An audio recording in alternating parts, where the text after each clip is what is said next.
The common theme with this team right now is that when they win, the headline isn't about the coaches. It's about the team. But for some reason, when they lose, and I'm not saying this headline is media written. It's it's what happened in the game. But when they lose, it is because of a decision, multiple decisions, poor use of clock, or game management. It's always something. And I'm not sure how I feel about that. So you ask me to the question, where do you stand with Dan Campbell? I told you guys last year by Thanksgiving I would know. And I really thought I had a good pulse. And then they've won 4 or 5 now.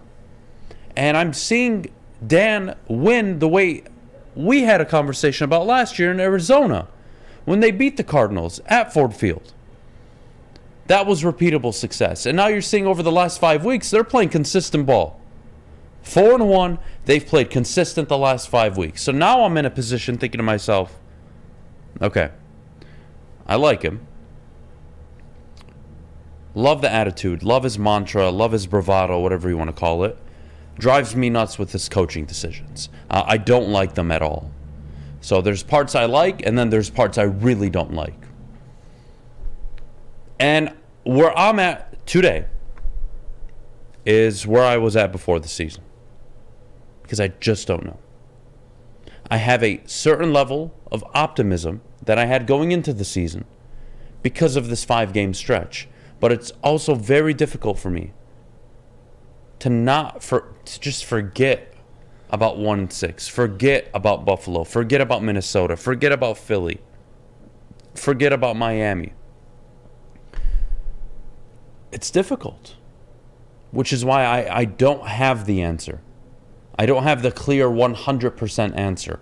If you were somebody that said when they were 1-6, we believe in Dan Campbell, I believe in him, you had no statistical data, you had no evidence whatsoever that they would be able to win 4 of their next 5 games. None.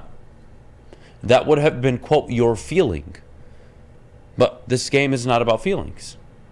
It is about evidence. It is about what you've proven on and off the field. Right. And up until those 7 games, boy, they didn't prove much. And I was out. I was fed up. And then they've strung along these 5 games, Jeff, where you're like, repeatable performance, repeatable, even though they blew it at the end, but repeatable. And now I'm thinking to myself, okay, if he can just do this, this is going to be a tough football team to beat. But then I try not to get too ahead of myself and say, okay, well, when this team is uber talented, Jeff,